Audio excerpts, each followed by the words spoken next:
मराठवाड्यात ठाकरे गटाचा सर्वात आक्रमक चेहरा म्हणून ओळखले जाणारे खासदार ओमराजे निंबाळकर आता शिवसेना शिंदे गटात जाणार असल्याची दाट शक्यता आहे।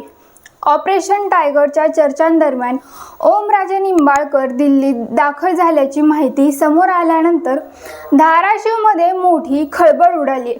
विशेष म्हणजे गेल्या लोकसभा निवडणुकीत विक्रमी मताधिक्याने विजय मिळवणाऱ्या ओमराजेंविरोधात आता त्यांचे समर्थक आणि शिवसैनिक संताप व्यक्त करत आहेत। सोशल मीडियावर कमेंट्सचा अक्षरशः पाऊस पडला असून अनेकांनी त्यांना गद्दारी न करण्याचा इशारा दिला आहे। नेमकं काय घडतंय पाहूया सविस्तर या व्हिडिओमध्ये।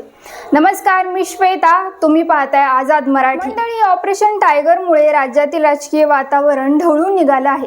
ठाकरे गटातील 6 खासदार फुटल्याच्या चर्चांनी जोर धरला असतानाच धाराशिवचे खासदार ओमराजे निंबाळकर यांचे नाव सर्वाधिक चर्चेत आले आहे।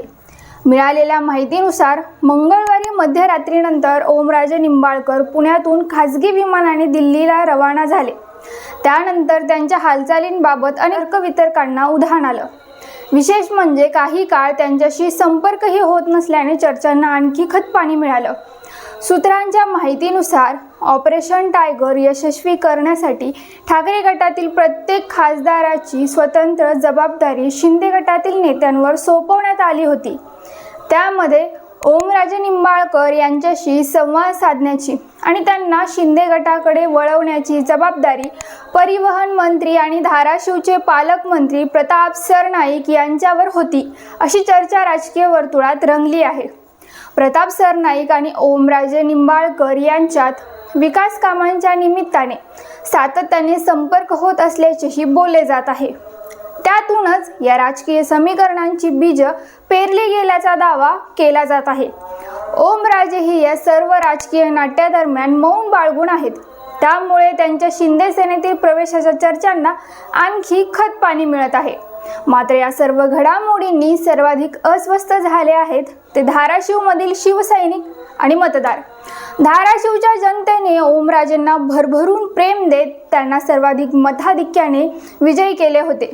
एकूण 17 लोकसभा निवडणुकांच्या इतिहासात सर्वाधिक मताधिक्याने विजयी होण्याचा विक्रम ओमराजे निंबाळकर यांच्या नावावर नोंदवला गेला आहे। राष्ट्रवादी काँग्रेसच्या उमेदवार अर्चना पाटील यांचा ओमराजेंनी तब्बल 3,29,846 मतांनी पराभव केला होता। यावरून धाराशिवच्या मतदारांचे उद्धव ठाकरे आणि ओमराजेंवरील प्रेम स्पष्टपणे दिसून आले होते। मात्र आता तेच ओमराजे बंडखोरीची चादर ओढून शिंदेंचा हात धरत असल्याने धाराशिवकर मात्र प्रचंड संतापलेत। दिल्लीत दाखल झाल्याच्या बातम्या समोर आल्यानंतर ओमराजेंनी फेसबुकवर एक व्हिडिओ पोस्ट केला, पण त्या पोस्टखाली संतप्त प्रतिक्रिया उमटू लागल्या आहेत। एका शिवसैनिकाने थेट लिहिलं, गद्दारीचा शिक्का लावून घेऊ नका साहेब। तर दुसऱ्या एका समर्थकाने प्रतिक्रिया देताना म्हटलं, निष्ठा जपायची असते, विकायची नसते। याहूनही आक्रमक प्रतिक्रिया देताना एक शिवसैनिकाने लिहिलं, उद्धव ठाकरे साहेबांना व जिल्ह्यातल्या आमच्यासारख्या कट्टर शिवसैनिकांना तू धोका दिला तर आम्ही तुझा विरोधक मल्हार पाटलाच्या मागे उभं राहून तुझं राजकारण कायमचं संपवू।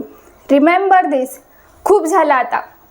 तर आणखी एका समर्थकाने भावनिक साथ घालत म्हटलं, ओमराजे गद्दारी करू नका, ठाकरेंसोबत तुम्ही मोठे होणार आहात। भविष्यात मराठवाड्यातून गोपीनाथ मुंडे साहेबांसारखा नेता होऊ शकतात तुम्ही, निष्ठा ठेवा।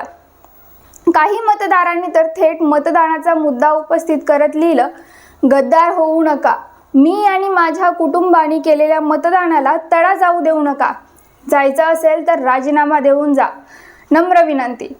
तर आणखी एका कमेंटमध्ये म्हटलं आहे, तुमच्यावर खूप विश्वास ठेवला होता, पण घात करू नका।